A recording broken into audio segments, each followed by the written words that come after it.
Hey, salut tout le monde, c'est Eric de Jouer Solo et aujourd'hui, je vais essayer un nouveau concept de vidéo avec vous. En fait, hier, je suis allé me procurer un jeu que je considère un Grail Game, donc un jeu Graal. Qu'est-ce que c'est un Grail Game? Un Grail Game, c'est un jeu, pour moi, du moins ma définition, c'est un jeu qu'on attend depuis longtemps, qu'on veut se procurer, mais qui est difficile à se procurer.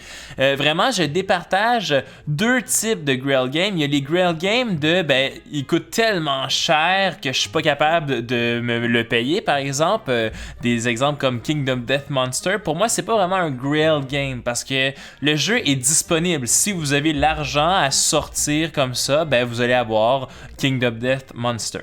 Pour moi, un Grail Game, ce que c'est vraiment, là, c'est un jeu qui est soit trop vieux, plus édité ou qui a été produit en très petits exemplaires. Parfois, ils peuvent coûter très cher, ces jeux-là. C'est une recherche qu'on va entreprendre pendant peut-être des années, des fois. Et donc, on a toujours derrière la tête que lorsqu'on ouvre un furteur Internet une fois par mois, c'est pas rare qu'on va se retrouver sur eBay ou des sites comme ça pour voir est-ce que ce jeu-là est disponible dans ma région ou à un prix abordable dans une autre région. Et donc, ce que je veux faire, c'est que j'en ai déjà quelques-uns de mes Grail Games, si on veut, de ces quêtes que j'ai menées à essayer de trouver des jeux.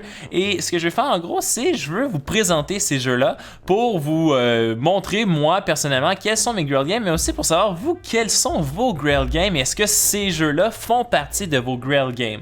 Et de plus, si jamais ces jeux-là vous les trouvez intéressants et que vous aimeriez les voir en action, écrivez-les dans les commentaires et ça va me faire plaisir de vous montrer des démonstrations de jeux de ces jeux-là. Dernière petite note par rapport au Grail Game, les Grail Games, c'est pas toujours les meilleurs jeux de tous les temps, c'est-à-dire que c'est pas nécessairement des jeux qui vont être dans mon top 10. Ça va être des jeux qui vont être, par exemple, très beaux, avec des illustrations incroyables, selon moi évidemment, des jeux qui font partie de l'imaginaire collectif, des jeux, etc. Ou même, tout simplement, de très bons jeux qui sont plus disponibles, et voilà. Et donc, aujourd'hui, la formule, ça va être, je vais vous parler un petit peu du jeu comme ça, et vous devez essayer de deviner c'est quoi le jeu. Évidemment, à la fin de la vidéo, je vais vous présenter la boîte du jeu pour voir est-ce que vous avez réussi vos paris, est-ce que vous avez réussi à découvrir le jeu.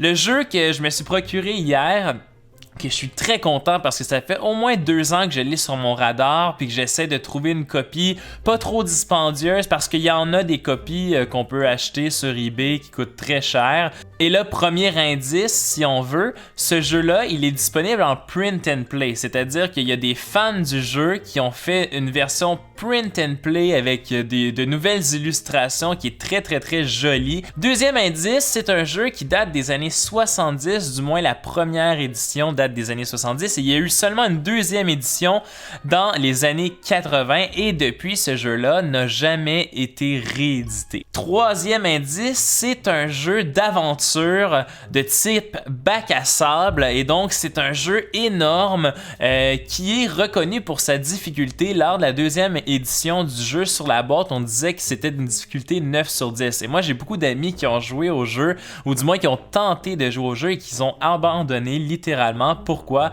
Parce que le jeu était beaucoup trop complexe selon eux et souvent, surtout dans les mécaniques par exemple de combat, le jeu était pas très intuitif. Et donc, dernier indice pour ceux et celles qui n'ont pas encore trouvé de quel jeu il s'agit, c'est un jeu qui se joue dans un univers fantastique et qui peut se jouer de 1 à 16 joueurs. 1 à 16 joueurs, c'est énorme. Ça peut donner des combats épiques et oui, je parle de Magic Realm. Et donc Magic Realm, c'est un jeu vraiment qui, je crois, va me plaire si j'arrive à passer à travers le monstrueux livre de règles. Et donc Magic Realm, c'est un jeu, comme je dis, qui a été publié en 1979 et c'est un jeu vraiment un énorme bac à sable qui permet toutes sortes d'aventures dans lesquelles on va pouvoir même engager des gens pour se mettre à nos côtés et aller mener les quêtes qu'il faut mener. Et donc, c'est un jeu aussi qui date des années où effectivement on n'avait pas peur de donner des livres de règles pour satisfaire les envies des ingénieurs de ce monde, donc vraiment point par point avec des sous-points, etc. Et c'est un jeu aussi qui date de l'époque où on n'avait pas peur du player elimination, donc l'élimination de joueurs. Donc Magic Realms, c'est un jeu Graal sur lequel j'ai mis la main. Et donc laissez-moi savoir dans les commentaires, est-ce que c'est le genre de jeu qui vous intéresse? Est-ce que vous connaissiez Magic Realms ou c'est nouveau pour vous? Est-ce que vous y avez déjà joué et qu'est-ce que vous en avez passé? Donc, merci tout le monde. C'était une première pour les jeux Graal. Et donc, j'espère que vous avez aimé ça. J'espère que vous avez aimé la formule. Laissez-moi savoir dans les commentaires. Et puis, sinon, je vous dis, à la prochaine!